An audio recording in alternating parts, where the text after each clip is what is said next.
The power of yet. I heard about a high school in Chicago where students had to pass a certain number of courses to graduate, and if they didn't pass a course, they got the grade not yet. And I thought that was fantastic, because if you get a failing grade, you think, I'm nothing, I'm nowhere. But if you get the grade not yet, you understand that you're on a learning curve. It gives you a path into the future.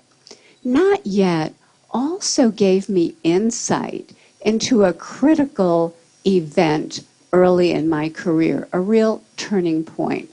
I wanted to see how children coped with challenge and difficulty. So I gave 10-year-olds problems that were slightly too hard for them. Some of them reacted in a shockingly positive way. They said things like, I love a challenge, or, you know, I was hoping this would be informative. They understood that their abilities could be developed. They had what I call a growth mindset. But other students felt it was tragic, catastrophic. From their more fixed mindset perspective, their intelligence had been up for judgment, and they failed. Instead of luxuriating in the power of yet, they were gripped in the tyranny of now. So what do they do next? I'll tell you what they do next. In one study, they told us they would probably cheat the next time instead of studying more if they failed a test. In another study, after a failure, they looked for someone who did worse than they did so they could feel really good about themselves. And in study after study, they have run from difficulty. Scientists measured the electrical activity from the brain as students confronted an error. On the left, you see the fixed mindset students. There's hardly any activity. They run from the error. They don't engage with it. But on the right, you have the students with the growth mindset, the idea that abilities can be developed. They engage deeply. Their brain is on fire with yet. They engage deeply. They process the error.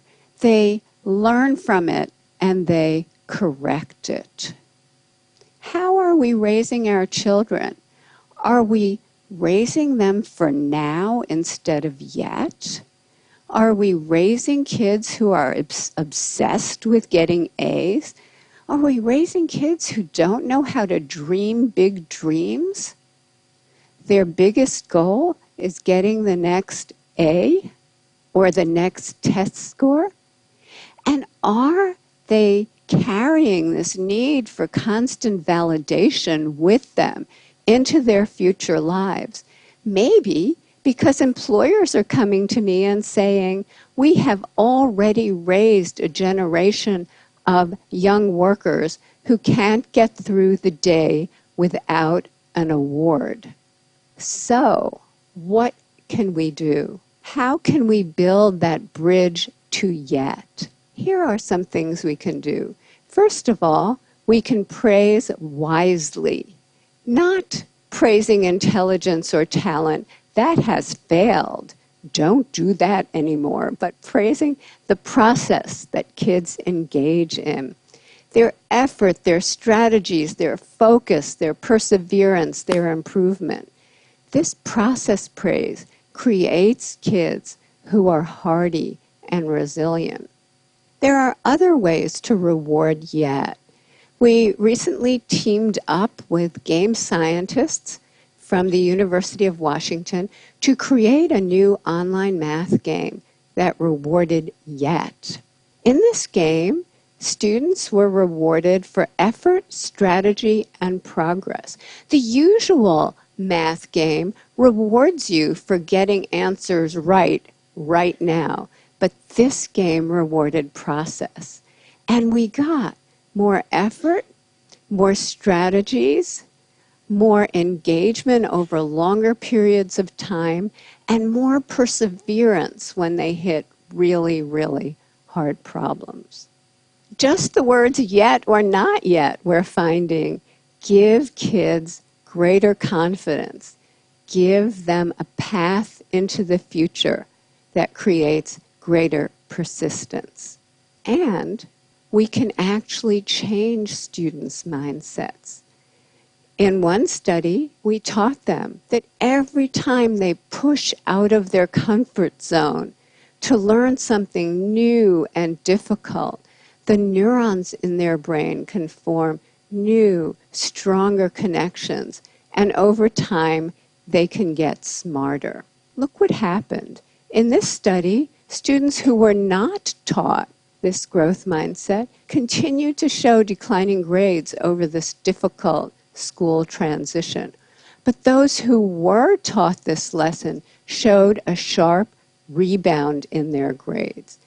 We have shown this now, this kind of improvement, with thousands and thousands of kids, especially struggling students.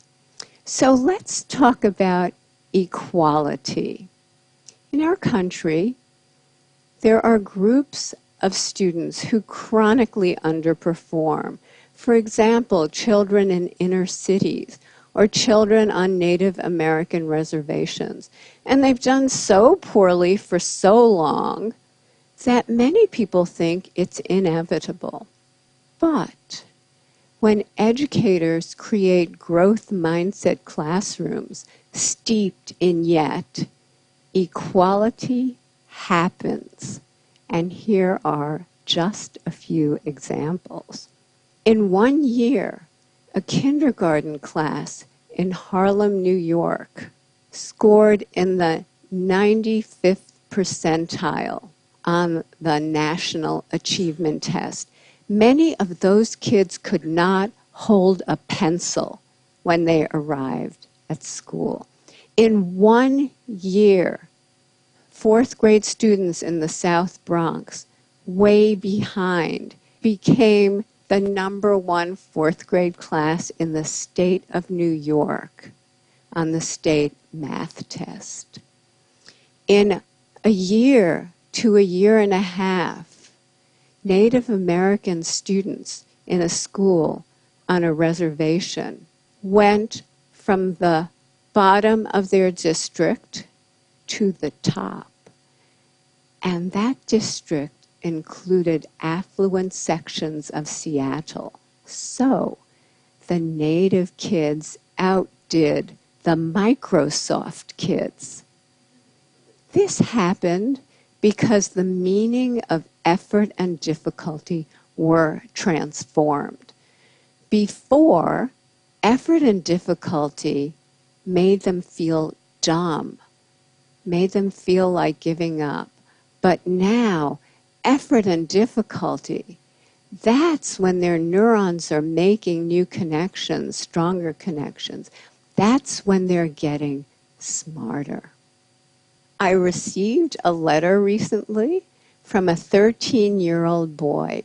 He said, "Dear Professor Dweck, I appreciate that your writing is based on solid scientific research, and that's why I decided to put it into practice.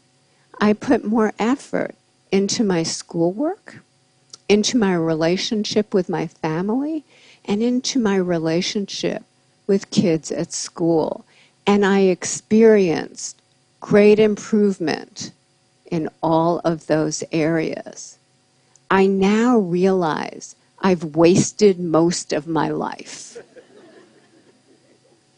Let's not waste any more lives, because once we know that abilities are capable of such growth, it becomes a basic human right for children, all children, to live in places that create that growth, to live in places filled with yet. Thank you.